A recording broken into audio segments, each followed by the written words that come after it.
ہاں بیٹے میں کمزور ہوں، مجھے چھوڑ کے نہ جانا، چھوڑ کے نہ جانا۔ ایک دن بڑی منت کی، رو پڑے۔ اماں نے کہا بیٹا جانا، لیکن اگر حضور گھر نہ ہوئے تو تلاش نہ کرنا، میں فالج زدہ عورت ہوں، اٹھ کے چل نہیں سکتی۔ او بھائی، حضرت اویس کہتے ہیں میں نے دروازے پہ دستک دی۔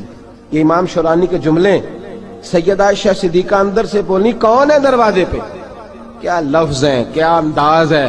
آج تو مرید بھی ٹیلی فون کرتا ہے، کہتا ہے پیر صاحب تیار ہو جائے، میں پہنچ رہا ہوں، قریب آ گیا ہوں، ذرا ریڈی ہو جائے۔ حضرت اویس کرنی دروازے پہ کھڑے، کون ہے؟ بڑی عاجزی، بڑی درویشی، کہنے لگے اماں جی ایک فقیر ہوں، یمن کا رہنے والا ہوں، ایک فقیر ہوں، ایک درویش ہوں، یمن سے آیا ہوں، محبوب سے ملنا ہے۔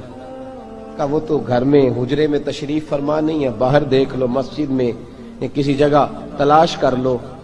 تو حضرت اویس کرنی کی آنکھوں میں آنسو آئے، کہنے لگے وہ آئے تو بتا دینا کہ ایک کرن سے فقیر آیا تھا۔ یہ امام شورانی کے جملے ہیں۔ حضرت عائشہ کہتی ہے مجھے بتانا نہیں پڑا، محبوب گھر آئے تو آتے ہی پوچھنے لگے عائشہ کوئی آیا تھا؟ علم غیب رسول کے منکر اس حقیقت کو بھول جاتے ہیں۔ غیب مانا کہ راز ہے، لیکن راز اپنوں سے کب چھپاتے ہیں۔ نبی کریم صلی اللہ علیہ وسلم کوئی آیا تھا؟ حضرت عائشہ نے سوال عرض کیا یا رسول اللہ آپ کو کیسے لگا؟ حضور فرمانے لگے کسی کی خوشبو آ رہی ہے، کسی کی، یہ امام شورانی کے لفظ ہے، کسی کی، اگرچہ غالب خوشبو خود محبوب کی ہے، کسی کی خوشبو آ رہی ہے۔ کہ حضور کرن کا رہنے والا کو فقیر آیا تھا، سلام چھوڑ کے چلا گیا۔ جناب عائشہ کہتے ہیں حضور کی آنکھوں میں آنسو آئے۔ میں نے کہا حضور وہ گیا کیوں؟ تو محبوب نے فرمایا اس کی ماں بوڑھی ہے، اس کی ماں۔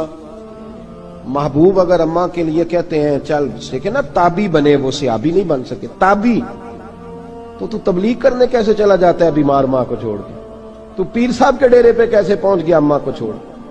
تجھے کس نے اجازت دی کہ ماں باپ بوڑھے تھے اور تو کہے جی میں وہاں جا رہا ہوں، میں نے چلے کرنے ہیں، وظیفے پڑھنے؟ بھئی جب حضرت ویسے کرنی، اعلیٰ حضرت امام اہل سنت رحمت اللہ علیہ آپ نے لکھا ہے کہ وہ جو محبوب کا فرمان ہے نا بخاری مسلم میں، رضا اللہ فی رضا الوالد، فرمایا جس کی والد راضی اس کا اللہ راضی، اور جس کا باپ ناراض اس کا۔ اعلیٰ حضرت فرماتے ہیں ایک 100 ولی، ایک جگہ پہ فرماتے ہیں 1000 ولی ایک طرف بیٹھ کے کہہ دینا کہ یا اللہ اس بندے کو بخش دے، اور اکیلا والد کہہ دینا یا اللہ میرا نافرمان ہے، نہ معاف کرنا، تو فرمایا اللہ اس 100 ولی کی نہیں مانتا، والد کی بات مانتا، اس لیے کہ حضور کا فرمان آ گیا باپ راضی ہوگا تو اللہ۔ تو میرے بھائی شریعت ایک حقیقت ہے، اس حقیقت کو سمجھو۔